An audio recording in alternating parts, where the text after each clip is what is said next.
sometimes overthinking things just stops stuff happening. And essentially, to make any improvements in profitability of your business or any changes that you want to make, you just got to go do stuff. There's a really good metric called marketing efficiency ratio, MER, percentage of your net revenue that you spend on advertising. If it's higher, it means your ads are less efficient. And if it's lower, it means you're going well and you probably want to spend a little bit more. So it's kind of like when you go to Woolies and you go food shopping. If you don't take a shopping list, you come home with like Nutella and donuts for dinner. Welcome to Add to Cart, Australia's leading e-commerce podcast that express delivers all you need to know in the fast-moving world of online retail. Here's your host, Bushy.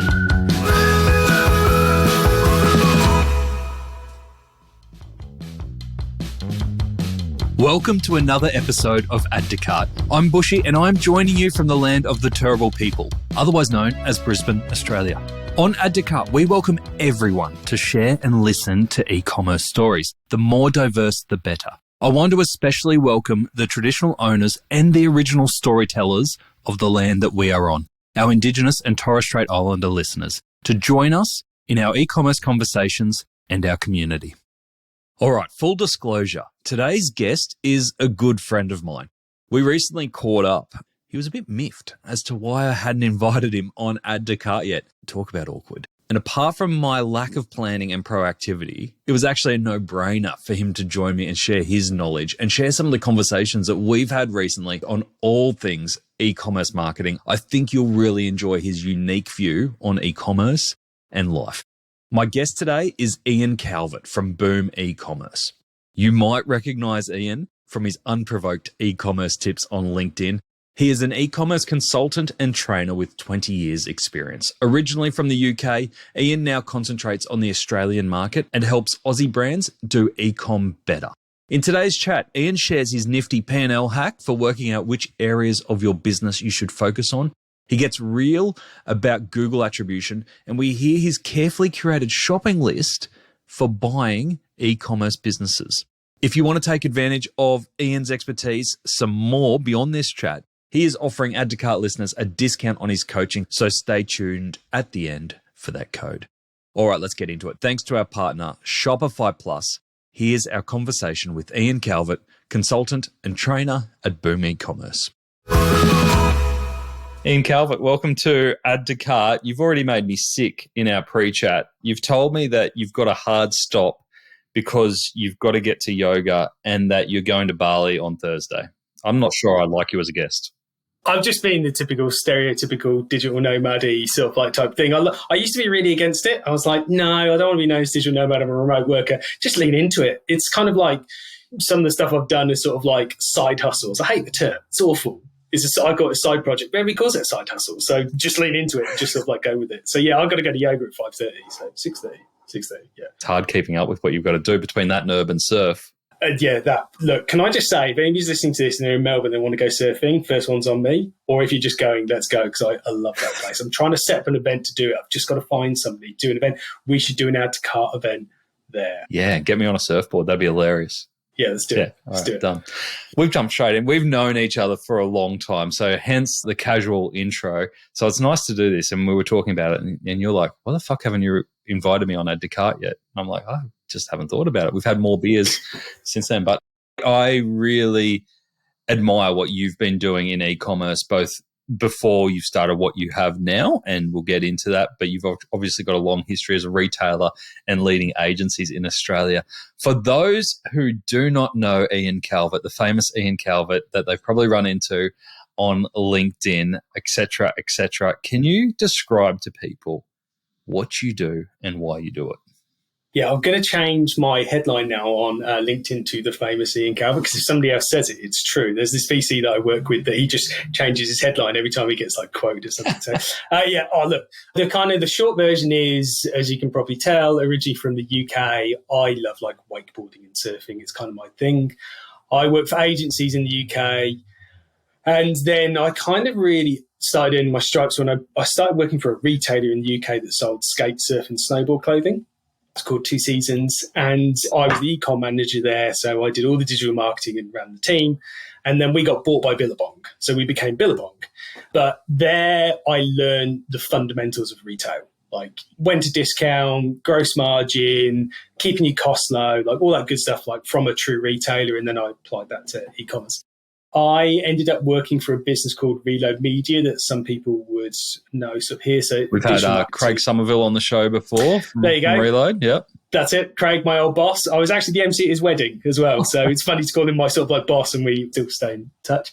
So I headed up part of the agency there. I was in charge of SEO and the account managers. And then Craig went to work in the UK, and then I became the general manager. So basically I just was running the business. Then decided to work for self. And so since 2018, I've basically been e-commerce consultant working hands-on with a handful of ecom brands. So I literally just have a handful. So it's basically got one a day. And I will help them run their business, but I'll also implement all the marketing for them. So I'm really hands-on with Google Ads, Facebook, building links for SEO, managing affiliates, Klaviyo, all those sort of bits and pieces. It's all kind of intertwined together. And so the whole thing is kind of making them as profitable as possible, basically, rather than like this hyper growth, spending loads on advertising. It's like really just essentially the combination of digital marketing and business applied to these individual businesses. And how do you qualify the types of businesses that you want to work with? So there's two sides to it. So the way I started and the way it does still work with Boom as well is that it's really funny because I help other people sort of start working for themselves. And they're all worried about not getting work. I'm like, don't worry about that. There's loads. Worry about getting the right work.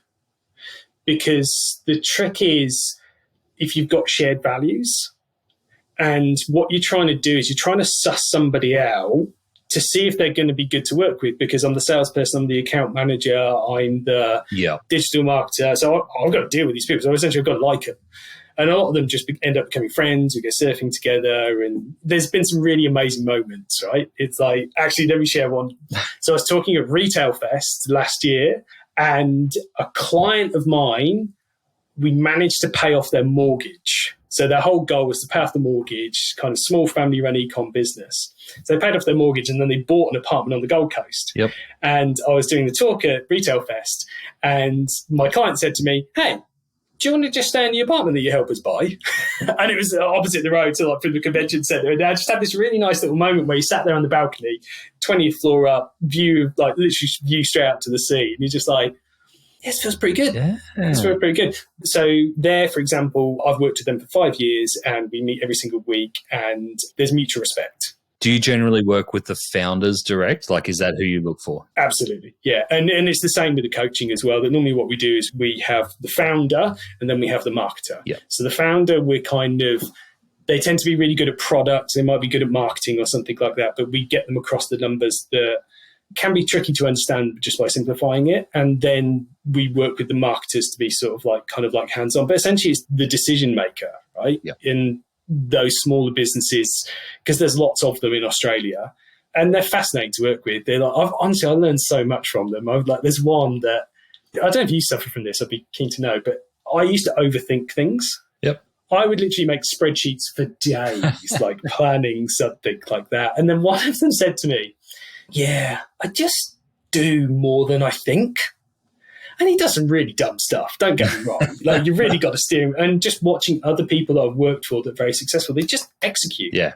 And I know it's like it's a bit of a cliche. It's sort of like, go and execute stuff, do stuff. But honestly, for me, that's when anything has changed for the better. I've just done stuff. Buying the ecom business that we'll talk about, moving to Australia was literally like, okay, there's jobs coming up in the UK. If I don't apply for something now, then it's just going to happen. Or like working remotely, it's like, cool, let's just go and do this. It's just kind of execute, just do stuff and don't be worried about it not going well. It's like, like posting on LinkedIn and stuff like that. Like, it amazes me about people that don't share stuff that they know because they're like, oh, what if I get it wrong? Or nobody reacts. It's like, oh my God, you see some of the stuff I put up that nobody ever sees. Like sometimes it's like. I saw the post though around exactly that. And I think you posted it mid-January, and it was about this year. Well, my approach is that I'm not going to go out and read a whole bunch of books. I'm paraphrasing for you, actually said it a lot better. I'm not going to go out and read a whole bunch of books, do a bunch of research. I'm just going to do, and it actually has served me pretty well so far in terms of moved to Australia, started this.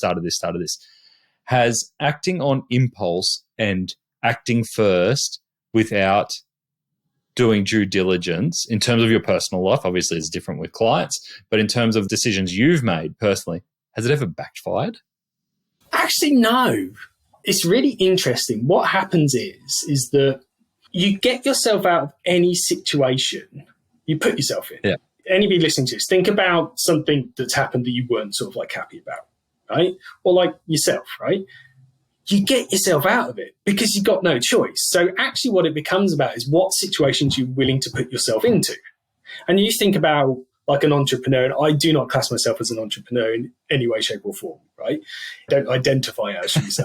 And if you look at some of the really successful ones, they'll literally just go whack them in some situation and off they go. They're going to work it out. I think that's fundamentally an underlying confidence that you can just do things and work them out. Now, I'm not saying go and jump off like a balcony or sort of like something like that, but sometimes overthinking things, actually a lot of time overthinking things just stops stuff happening. And essentially, to make any improvements in profitability of your business or any changes that you want to make, you just got to go do stuff. Yeah.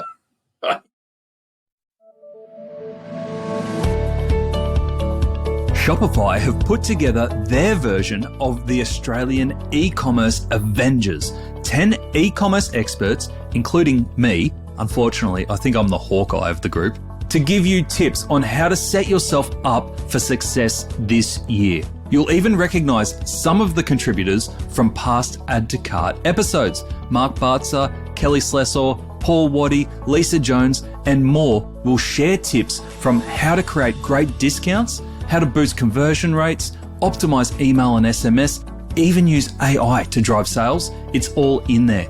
I share how to set up your team for success. I can guarantee you will take at least 2 to 3 tips that you can use to optimize your sales this peak season. So put on your spandex and join the e-commerce Avengers with Shopify's free peak season playbook. Download it at shopify.com/plus/guides/peak sales season 2023, or just follow the links in the episode show notes from the device you're on.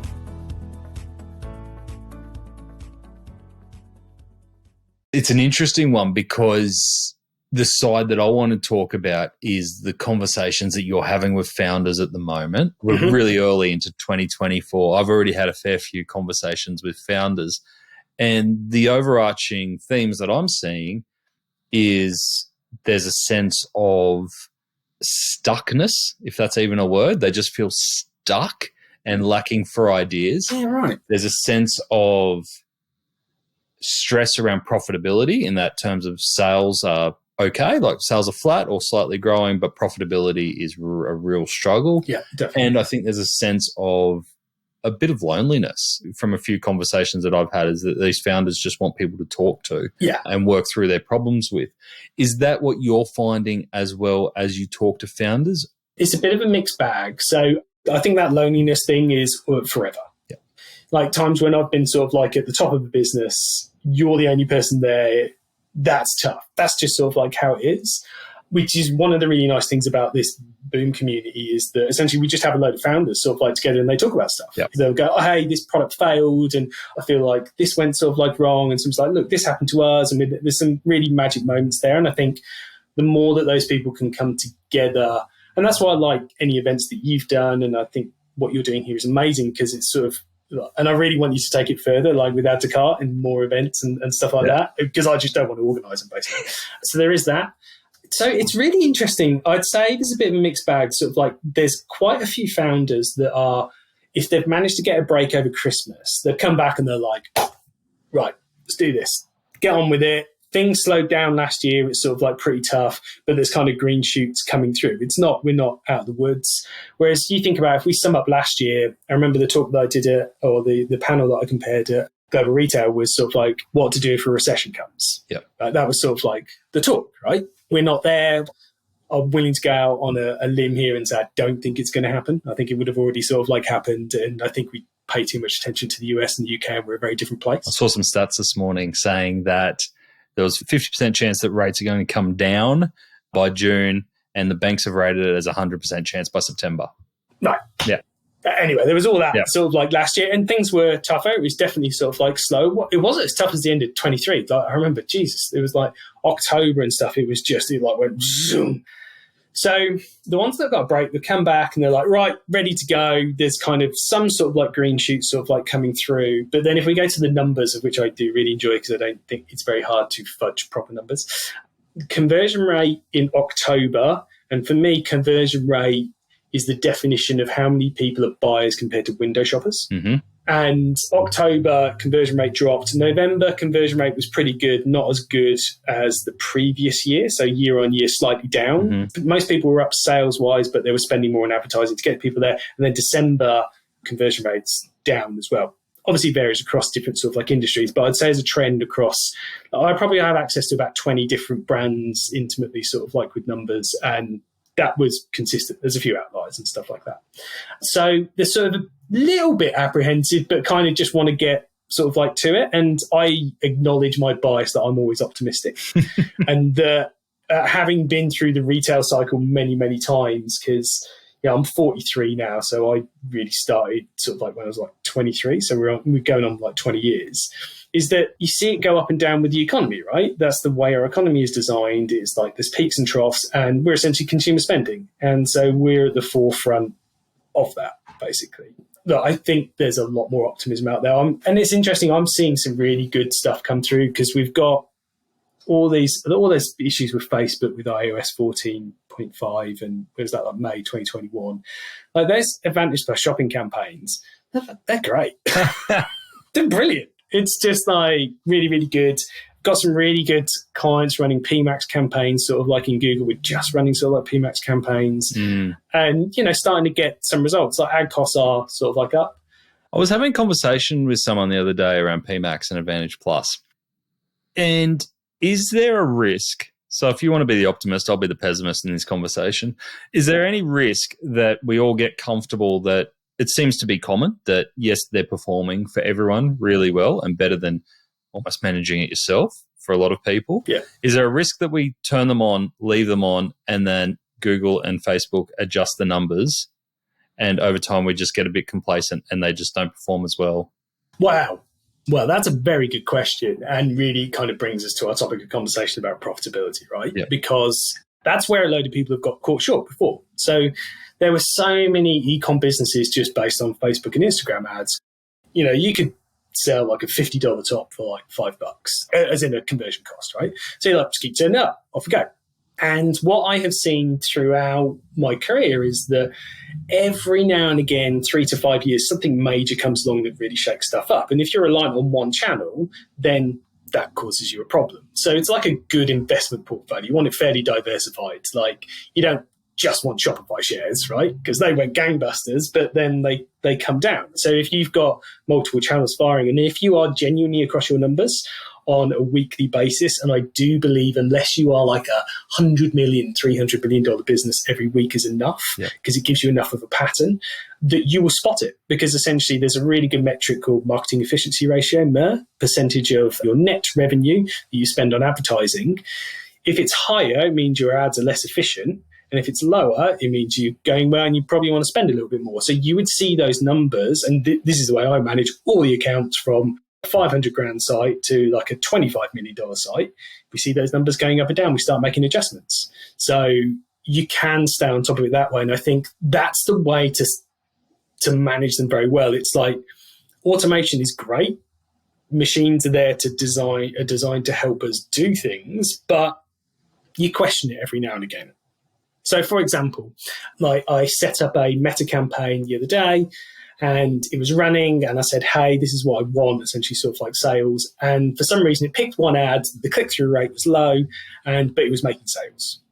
Now, the problem with that is that in Meta, you're getting charged for your impressions. So you want a high click-through rate. So it's basically going, I've done a good enough job. But then you go and turn that ad off and it finds other ones that get higher click-through rates, and then it improves your performance. And that's the two sort of like working together. And I think that for me is certainly the foreseeable future. I don't think you want to just completely push it over, but also I feel sad for some people that just run ads and they try and control everything, because that's just not the case anymore. That you're just going to get frustrated. Yes. So a really specific example, at the risk of getting really nerdy, is that, so within Google Ads, you always used to want to get to sort of like keyword per ad group, so you could really control it, and it was exact sort of like match. And broad keywords were the scourge of the devil. It was like, these things are awful, and long tail.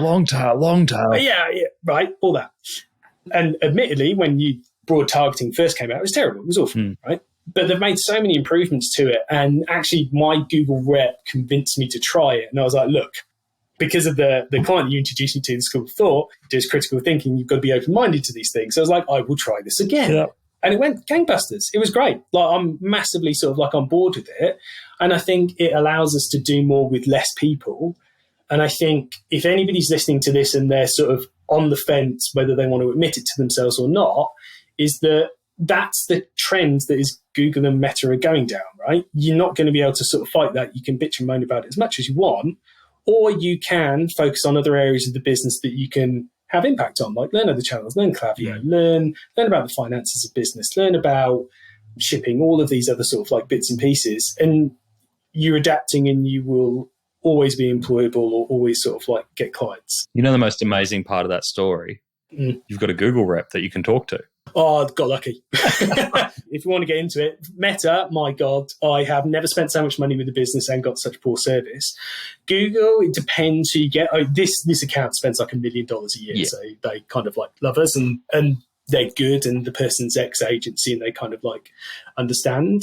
And to be fair, I am throwing stones, but it is just something all founders want more access to. It's fair. The people they spend their money with, and there's just not that many boots on the ground to get that kind of first-hand advice. No, that's right. And the thing is that I think you have to always understand somebody's incentives.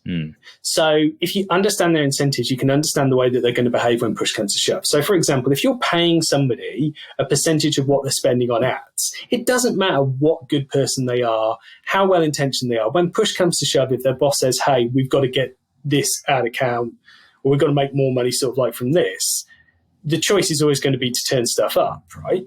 So Google are genuinely helpful. They're genuinely a very good data company. They have a huge amount of data, and some of the reports that they've been able to show me have correlated with stuff that only we can see. And you're like, okay, so I now trust this.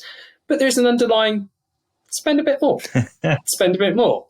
So you just have to take that recommendation each time and come back to your numbers and go, well, if we do spend more, we're not going to be profitable. And how long do we spend more? Because we then want to sort of like get more growth. And you just have to just be sensible about it, basically. Yeah. And to your point, take things on and trial things, and be willing to challenge your own predetermined thought of what works and what doesn't. Yeah. It's almost like worse, the longer you do it, you get these priors and then you decide not to do it. I'm really mindful of that. It's like with the keyword stuff within sort of like Google, like, no. We just do. Anyway, I won't bang on about that. When founders contact you and they go, Iain, I'm really struggling with profitability, I need you to come in and help me, where's the first place you look? Oh, no, it's a lot more common now that they're coming to me with that. They've normally come to me and go, hey, we've got like a Facebook sort of like problem or something like that. And then you kind of dig into it, because it's amazing. There's a lot of people that are not across their numbers. Yeah. And whether it's they meet with their accountant once a year and work out if they're profitable or not, or they get monthly reports, but the monthly report comes at the end of the previous sort of like month, and it's too late to make changes and stuff like that. But essentially, once we get down to it and we're like, right, this is sort of essentially, it's just kind of breaking the P&L down into different areas to make it a little bit more understandable. So came across this really, really good model that I saw Paul Waddy talk about at first, a friend of the show, I believe. Friend of the show. And I don't know if Paul came up with it or not, and if he did, congratulations, it's great. But it's essentially called 50-30-20. So what you do is you split your P&L into three different areas. So gross profit, so which is the 50%, and that's any variable cost. So cost of goods, any international shipping, any cost that goes up or down when you sell. Yep. So for example, if you're on Shopify, you're getting charged probably 1.5% of all transactions. So you add that in. Afterpay used to be 6%. It's probably 4% now, something like that. So you build all that in. That essentially, you want that to be 50%. Yep. Remember, that's after GSTs come off.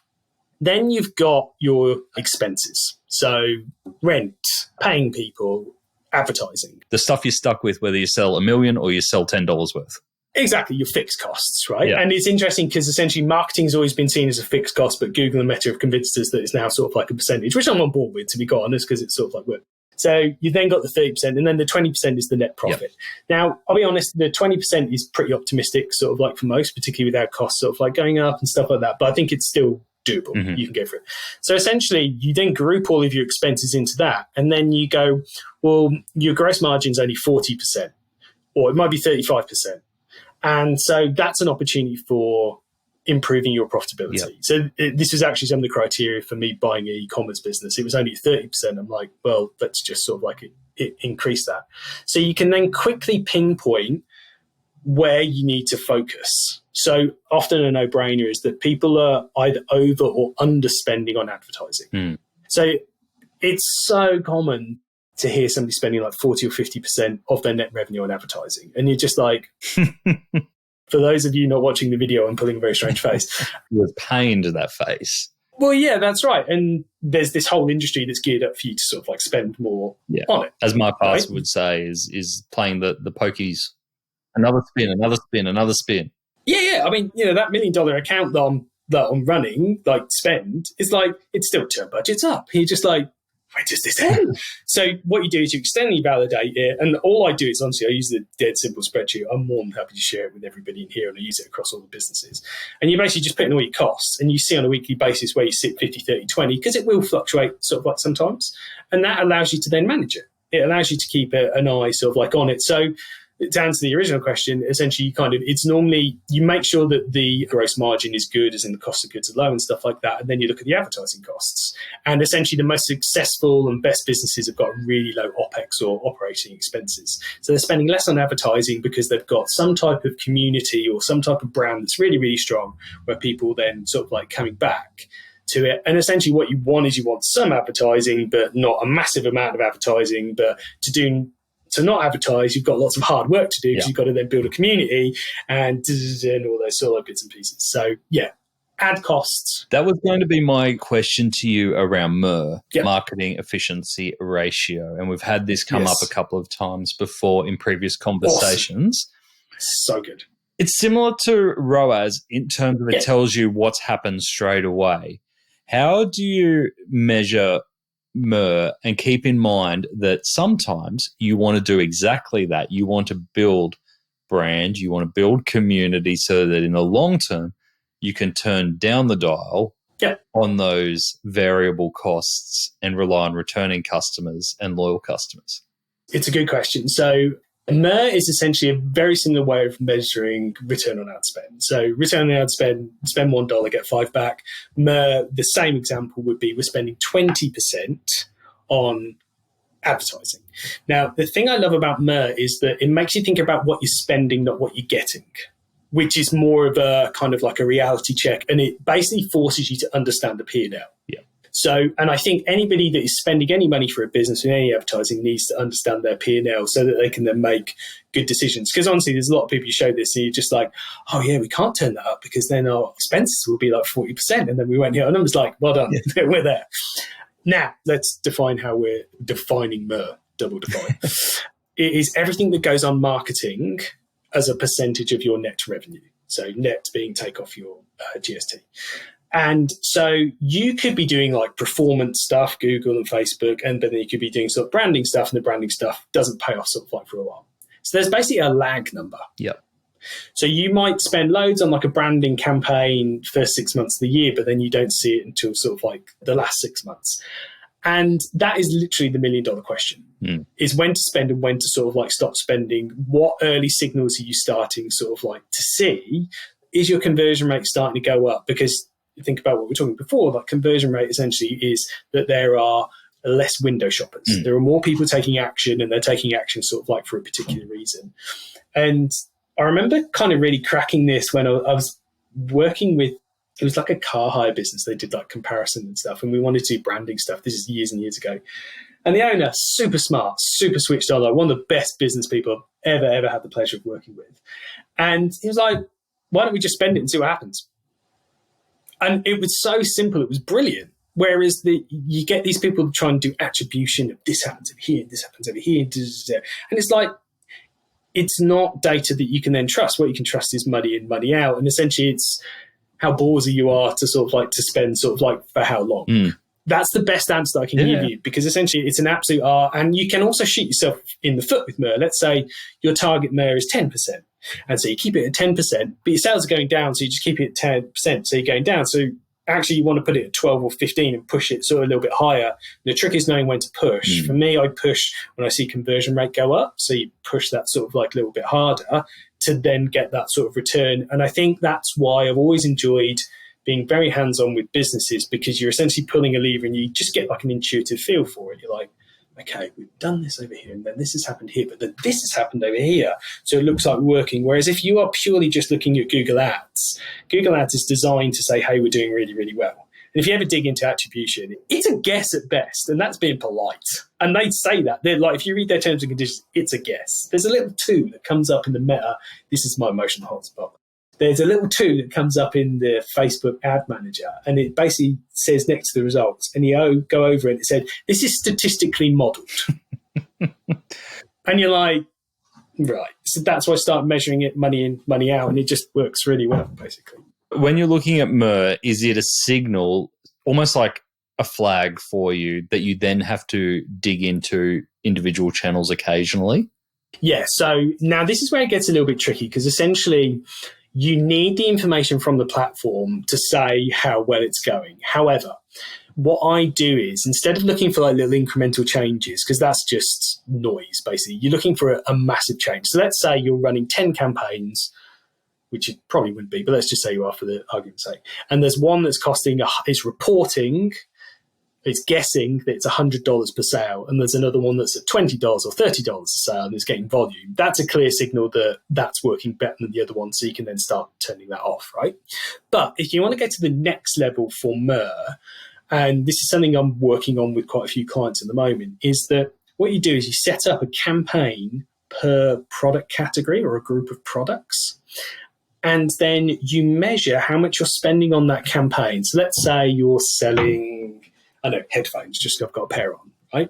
You've got a headphones campaign, and then you measure in your back-end system actually how many sales of headphones have been made. And then you calculate a MER based on that. So you're MERing by category, not overall business.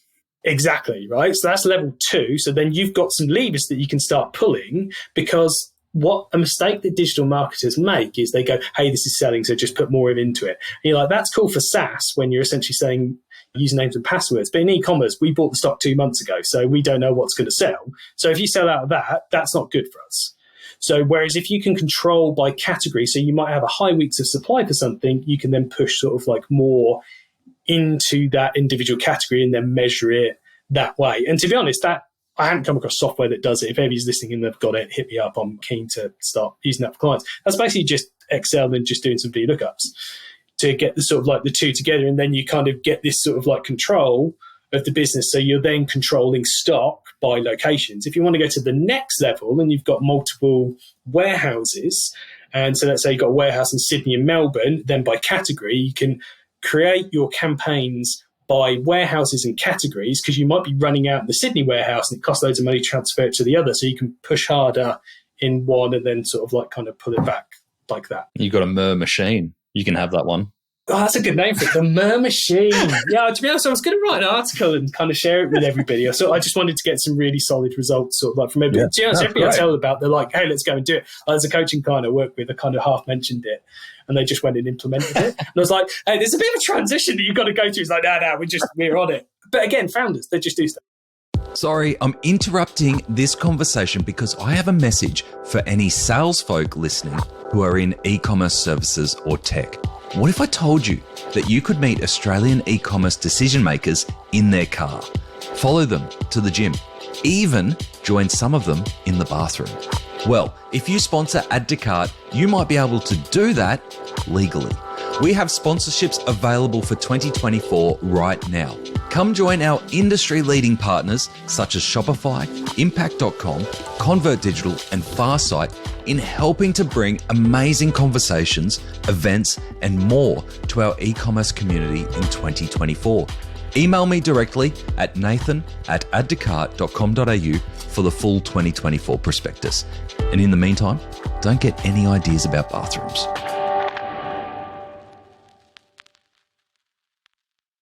Last question on this before we move on, because you said something interesting before that I want to pick up on. When you are looking at channel attribution, when you do get into that and you really want to scrutinize individual channels and work out if they're working, where do you take your source of truth? Is it from the channels? Is it from Shopify? Is it from GA? Where's your source of truth? There isn't one. Right. This is a really fun exercise for anybody, right? Take the sales that your back-end system reports the money that the bosses, whatever it's all about, Salesforce, take that number. Then go into Google and see how many sales it thinks it's made, right? Whatever attribution model it's using, Glasscope, data-driven, blah, blah.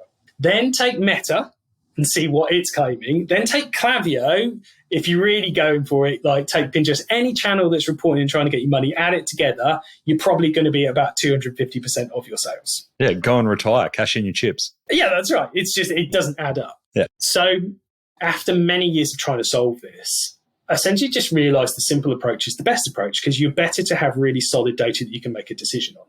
And essentially you think about what attribution is trying to measure. It's trying to measure what made somebody do something. So let's just keep talking about headphones because we've just got them on, right? I'm looking for a new pair of headphones. I might have done some searches or something like that. Yeah, fine. But then you say to me, hey, I've got these headphones and they work sort of like really, really well. I'm like, okay, all right, I trust Bushy. And yeah, he's been using them, great. And then I click an ad on Facebook and I then sort of like go and do it. That's not measuring what made me do something, and that's almost impossible to measure, right? So they're trying to measure something that you can't measure, and so therefore it's essentially useless data. And you have to understand that there is multiple, humans are very complex, and there's multiple things that then influence them to go and do these sort of like bits and pieces. Oh, can I tell my Geneva story? This is like my friend's backpacking through Europe thing. I love this tangent. I'm here for it. Right. This is when I was working with the Bulgarian guys, and we were going to Google in Geneva. It sounds fancy, doesn't it? It was a real pain in the ass because we were flying from Bulgaria and stuff like that. Bulgarian Air, how's that? They clap when they land. That's all I'm going to say. So traveling a lot, needed suitcase, coming into land, and there's a brand called Victronox, I think is the way you pronounce it. Gifted dyslexia, so I'm bad with words. And they had burnt into the side of the runway like a big Victronox logo. And I remember just thinking, oh, that's pretty cool. I kind of sort of like that. And then, I'm searching for stuff and to end up sort of like buying one. And we went to this Google session, and really smart guy. He actually wasn't from Google. They employed somebody else to make it seem a bit more sort of like legit. And I said, hey, look, this is the situation. How do you measure that against what's happening with ads? And he kind of fumbled around with the answer a little bit and statistical modeling. And then I was sort of like, when something just doesn't add up, and that was like the eureka moment. I was like, yeah, which is why I'm a massive fan of brand marketing. So, you look at stuff like July and what those guys are doing is that they've got a really good mix. They've sort of like, they do really interesting stuff. They just put stuff out there that is likely to get attention, is really, really good creative, and is going to amuse people. And I don't know how they measure it sort of like all. I should really talk to Zoe sort of like about that. Yeah. But I think they're just a good example of an Australian one with a great, strong sort of like brand. I think as long as Ethan says he likes it, then just keep going. So you talked before around buying e-commerce businesses and what you look for when you're buying e-commerce businesses. I like how you just casually threw that into the conversation. You publish a newsletter that helps other people who might be interested in buying e-commerce businesses. How did that come about? And why are you interested in buying e-commerce businesses rather than starting e-commerce businesses? Good question. So I can almost guarantee you that nobody listening to this podcast has not come up with an idea for an e-commerce business. Yep. Right? I'm exactly the same. I really enjoy coming up with ideas. I've got a whole list of them. Every time we get together for a beer, it's like, we should go do this, right? And when I started working for myself, I had the opportunity and sort of like capital where I could actually go and build something and sort of like do it. And I don't know whether this is overthinking or not, but essentially this is kind of the practical brain that I own, is that I was like, well, I know what I'm doing with e-commerce. And I've seen the insides of businesses that work really, really well. And these are the things that we need to sort of like hit. And basically, I worked out every idea was going to cost 15 grand. Okay. So 5 grand of stock that you're taking a punt on, 5 grand of like ads to get sort of like stuff going, unless you've got a massive sort of like audience, and 5 grand just all the other stuff. Yep. And I can build websites, I can run ads and all these other bits and pieces. So realistically, by the time you get there, it's 15 grand. Plus all your time. Plus all your time, right? Like, that's huge. Chances of that first idea hitting, might get lucky. Chance of the second idea hitting, you're increasing your chances. Third, probably you're going to hit something. So you're already at $45,000 to get something sort of like off the ground. And probably a bit loco if you're up to your third business. Right. Yeah, most people won't. Like most people will give one crack, doesn't work out, they'll just sort of like go back to what have you. And I realized essentially what you're doing when you think an idea is really, really good, but it's you're looking for market validation. So like, essentially shadow testing. Will something sell? Right. So then I was like, well, wait a second. I get approached all the time about running these e-commerce businesses and making them more profitable and stuff like that. And I'm pretty good at picking the ones that I can help and do. It's like, well, instead of just helping, why don't I just buy one? And so then that just started off this whole chain sort of like event. I'm pretty sort of curious. And so then I was like, oh, okay, cool. Right. Well, let's do that. And then just started looking and just got into a really good habit of looking sort of like for them. And so I just put money in a separate account so it was ready sort of like to go. So I had no excuse not to do it. Again, this whole do more than you kind of think about sort of like doing stuff. And then I just started shopping for them. So there's lots of websites, like Flipper's the main one now. Yep. You've had Blake on. Blake, friend of the show. Yeah, friend of the show. And there used to be one called Shopify Exchange, which had all the Shopify data, which is sort of close down. It's actually where I ended up buying mine from. Okay. And basically, I set a selection criteria. So I call it a shopping list. So it's kind of like when you go to Woolies and you go food shopping. If you don't take a shopping list, you come home with like Nutella and donuts for dinner. And you're having a great time for the first 5 minutes, right? Fantastic for 5 minutes. And then the kids go on the sugar high and then everybody's feral and then you don't win, right? So you just end up buying like something that you love. So I'd end up buying like a surf store or something like that. Whereas what I did was I just wrote a criteria of what is a successful store. So I want a conversion rate of, I wanted like 1.5% or something like that, unless the average order value was higher. Minimum average order value of like $100 so I could afford to advertise on it based on that 50-30-20 ratio. I didn't want any fad products like fidget spinners or anything like that. Didn't want anything with multiple sizes, so like a fashion business. And I personally wanted to stay away from cosmetics because it's just super, super competitive. Yep. And so actually I started saying things that I wanted and things that I didn't want. And then once you do that criteria, then you start, because if you ever go onto Flipper, it's a bit overwhelming. There's loads. You're like, how do I know I'm not going to get scammed by a Nigerian print sort of like type of thing? But once you then have that criteria and you start filtering down, and if you check every Tuesday, for me, Tuesday was key because Monday you get stuff out of the way. And then if you make a regular habit of checking, then there's likely that more will sort of like come up. I thought you were going to say there's like a cheap Tuesday business offer or something. No, but what I do is I now send out the email every Tuesday on these are interesting e-commerce businesses that I would look at buying or ask sort of like more questions because it's about routine, right? Yeah. So then all of a sudden, you start whittling it down. Oh, sorry, the other thing was I wanted mine in Australia. So the stock was kind of like here. I potentially would have done one so like in the UK. So all of a sudden, there's like 6 that I'm looking at that fit that criteria. What'd you buy? I don't tell anybody what I bought because essentially I share all the numbers of everything that I'm doing. I sell lamps. Lamps. Yeah, you don't strike me as a lamp guy. Well, that was the other thing is that, and I get contacted by a lot of people about this, and they basically say, I just haven't been able to find a product that I really love. And I'm like, don't find something you love. Find something that you know a bit about. Like, I was never going to do skincare because, as my wife says, I'm very basic for skincare. So, as in, I don't have any. But I wasn't looking for a surf store. Because a surf store might come up, but the numbers wouldn't match what I needed to do. And then that gets you criteria down. And then you just start contacting them. You get like P&Ls and you can start going through. And then what you're looking for is you're looking for the problem because there's a problem. There's 100% problem, right? There's a reason that they're selling it. Nobody's selling anything that's like amazing. And if they are, they're charging a premium. And the trick is, can you solve that problem? So the one that I bought had a gross margin of 30%, knew it needed to be 50%. Essentially, I just knew if I ordered more, I'd get a better gross margin. They weren't running any ads, so they weren't getting traffic through.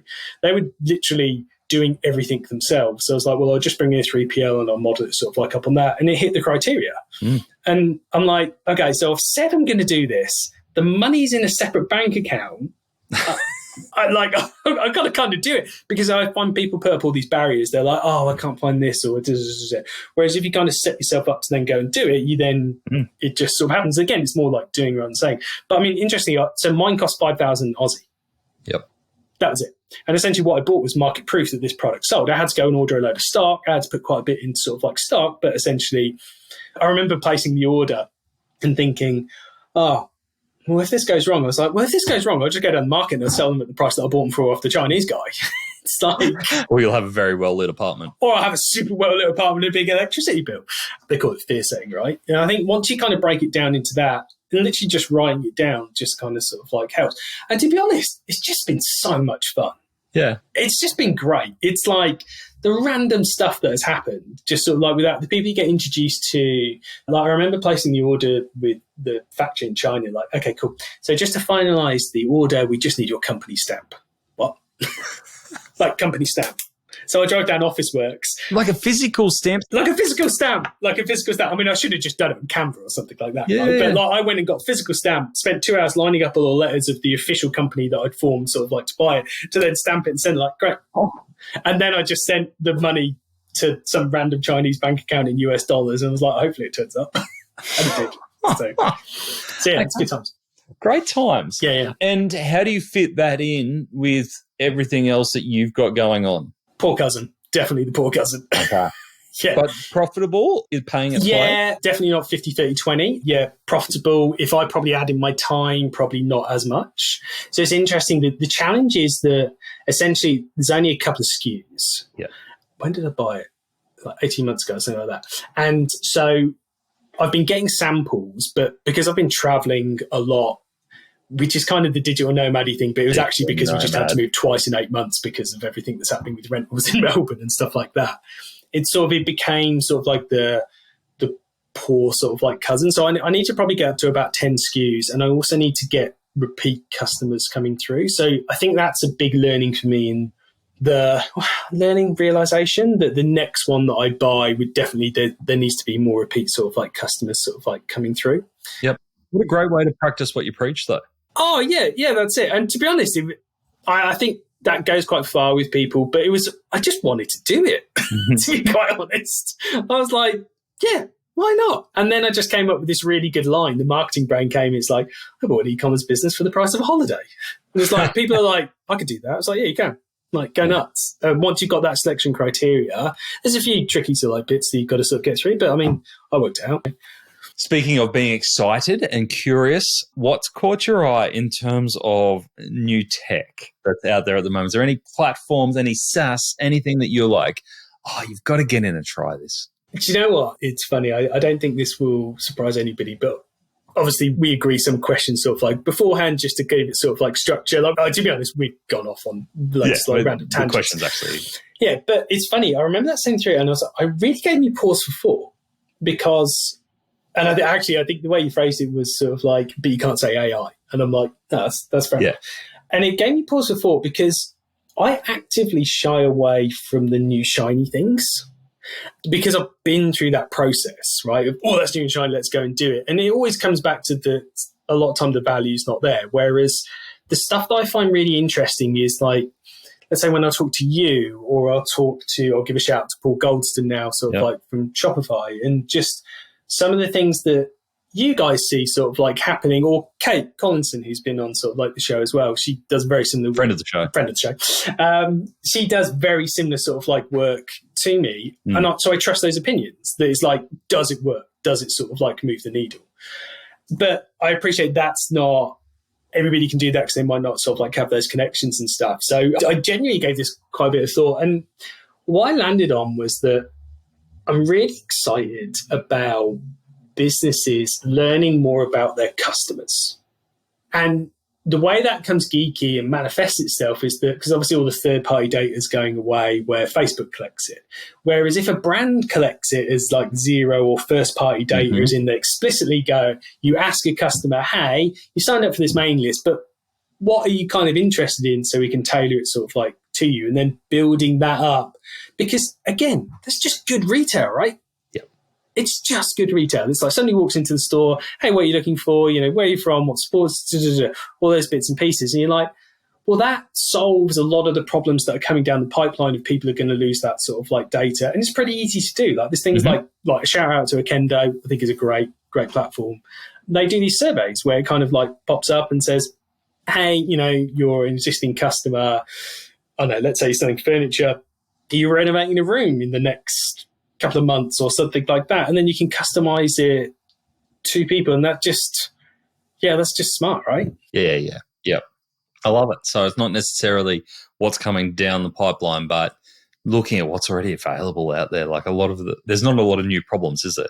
No, I think they're fundamentally all the same because we're just dealing with human beings, right? But it's sort of what tends to happen in our industry. There's a bit of an echo chamber of like everybody talks about. It's like a while back, everybody was loyalty. Like loyalty is the solution to every problem that you've got. I remember somebody quoting this like, oh yeah, forget acquisition. It's all about loyalty. I'm like, I mean, fundamentally that doesn't work. Yeah. that's a leaky bucket. Like, yes, I get the repeats of like customers and stuff like that. And I think, I know the marketing thing is it depends, but it's all context, right? And you can only have the context if you understand what's going on in the business. You've got to understand what the numbers are, what's actually moving sort of like the needle, and being able to then do those things and then apply them to themselves. So, for example, I work with a furniture business, and we've had some chats about sort of like loyalty.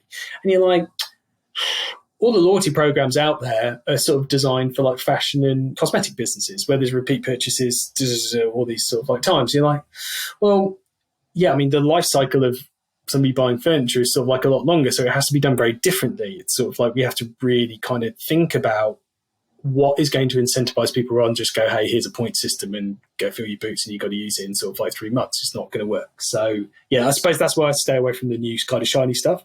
Yeah, makes a lot of sense. What events do you have on your radar? Because I know you are very curious. What are you holding up as events that e-commerce founders and people who are working in e-commerce need to get to this year? Yeah, so obviously the Add to Cart event that you're going to do, I'm just stitching you up for sort of like now. I want you to do it. I've got one attendee so far. That's good. Yeah, so as long as we're in the country, Retail Fest by Retail Global. On the Gold Coast? Gold Coast, April time. I always find that's really, really good. I find some good brand speakers there, and you get to meet a load of other people and just sort of like catch up. I love online retailing, but it's normally on in the winter when I'm away. Yep. The Flipper do really good events. It's kind of about buying sort of like businesses. You know, like when Shopify started doing all those meetups and stuff, they're kind of doing sort of like the same things. Yeah, what else? Well, at the risk of plugging something, I have this idea. Speak to me. So you might be keen on this. So I went to Japan last year and loved it. It's amazing. And I'm going back this year, and I'm throwing around the idea of doing an event in Japan just for a couple of like founders and merchants, and then just getting like a couple of partners involved. So it'd probably only be a group of like 10 or 20 people. We go to Japan. We go and do like a Shopify meetup because we know some people in Japan, and they would present on how e-commerce works in Japan. And then we present how e-commerce works in Australia, because it is very different. Yep. It's still like 50% of like online transactions finish in a 7-Eleven. Really? Yeah. So you go and order something, and then you walk down to your local 7-Eleven, scan a barcode and do it, because their culture is risk averse, so they don't like using credit cards. Apparently really good egg sandwiches in their 7-Eleven as well. Crush it. They're amazing. It's awesome. Like we think 7-Eleven's like really bad, where it's actually genuinely convenient. Yeah. So it's like, I'm really interested in about that. And then we present the way it sort of works here. Then I think we do like a night where we sort of have an ecom dinner where everybody just sits and sort of like talks, then probably like a boozy night on the sake or whatever. And then just go and visit an e-commerce warehouse in Japan and just see the way that it sort of operates. So essentially there'd be 4 events over like 4 days or what have you.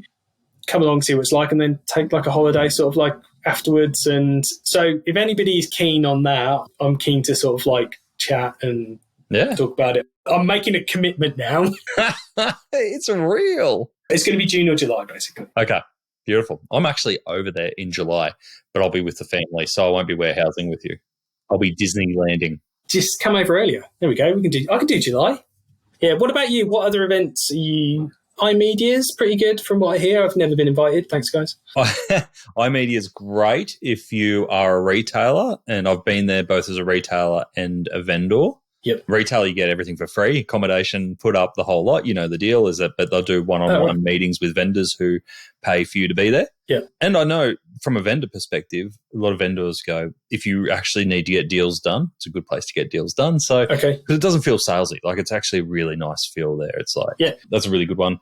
I keep hearing more and more about e-tail emerging, and I've been to e-tail a couple of years ago, but haven't been recently. So I'd be interested to keep an eye on that.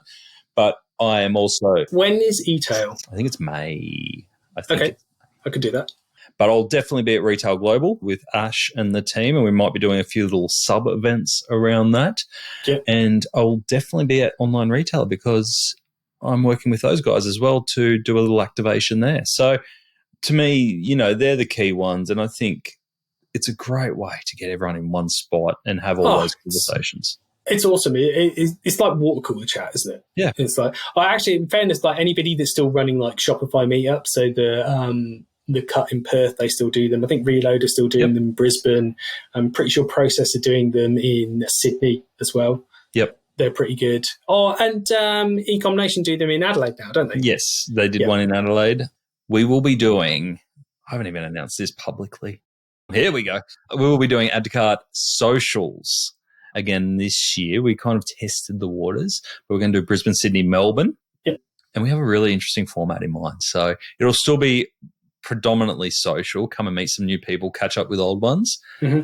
But we have something pretty interesting that we've been flagging we've been talking about in the Add to Cart Slack channel around what people want out of an event. There's been some pretty cool ideas thrown around. So we want to do something that's a bit different, but keep an ear out for that.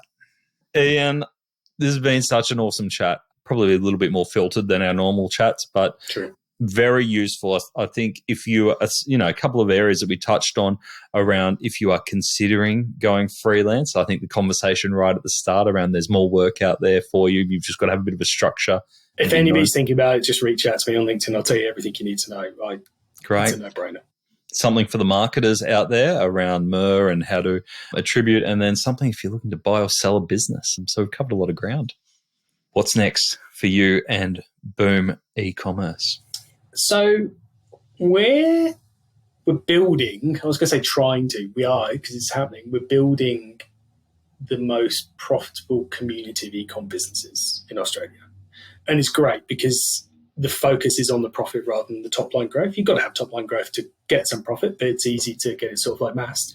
And really that's the focus this year for me because I have my businesses that work sort of like hands-on. Yes, I have the ecom sort of like store, but I think the most value is in just, to be honest, really breaking down a lot of stuff that we've just been through sort of like today and applying it to individual sort of like brands. And just because, in theory, it's sort of like good, but it's actually being able to apply it to a situation for somebody individually, I think is where the value is. And so that's what Brian and I really sort of focused on. So Brian's like Shopify developer / project manager sort of like type thing. So we cover like a multitude of sins and it's kind of pulling all those bits and pieces together. Awesome, mate. And there are so many things that people could contact you about, probably just about the trip to Japan. What's the best way for them to get in touch with you? I mean, you can email me on, we'll put it in the show notes because everybody spells Iain wrong. It's not Lane, it's Iain. Honestly, just hit me up on LinkedIn. LinkedIn is the best place. I'm very sort of like active on it and I'll give anybody sort of like the time of day if I can help. I genuinely believe if you can help somebody, like, do it. It's sort of like, it's not much skin sort of like off my nose. You are very generous with your knowledge, mate. So thank you so much for sharing it with us today. I've got to let you go because you've got yoga to get to. I've got to get some down dogs done. Yeah. Good luck with your down dogs, mate. Thank you for joining us on Add to Cart. You are now a friend of the show. Excellent. Please refer to me in future podcasts. And thank you for having me. I really enjoyed it. It's been great. There you go. See, I should have had Iain on earlier, right? My bad. If you liked Iain's take on the world of e-commerce and you want to explore his coaching program, we have a special offer for you. 20% off for the first 6 months of coaching. Head on over to coaching.boomecommerce.com.au and use the code add to cart, all one word, to get 20% off e-commerce coaching for your first 6 months. I feel like you can go around the internet at the moment and use add to cart code and just see what you can get at the moment. We've got so many great discounts popping into our chats. All right, here are the 3 main takeaways I got from our episode with Iain. Number 1, the 50-30-20 P&L split. If you're looking for a really simple measure to see how healthy your P&L is, you might want to consider Iain's ratio. Split your P&L into 3 different areas: 50% gross profit, 30% expenses, 20% net profit. See how your business stacks up to that. I think 20% is very high. That's kind of a dream scenario for a lot of people, but measure it against that and you can quickly pinpoint where you need to focus. Number 2, marketing efficiency ratio. A common theme that comes from most of our add to cart discussions is the frustration of attribution. Iain's approach to this is to skip it altogether and use marketing efficiency ratio, or MER, to measure overall spend versus overall return. If you're getting bogged down in channel attribution, it might be worth stepping back and taking a look at your investment from a MER perspective. And number 3, don't overthink things. Execute.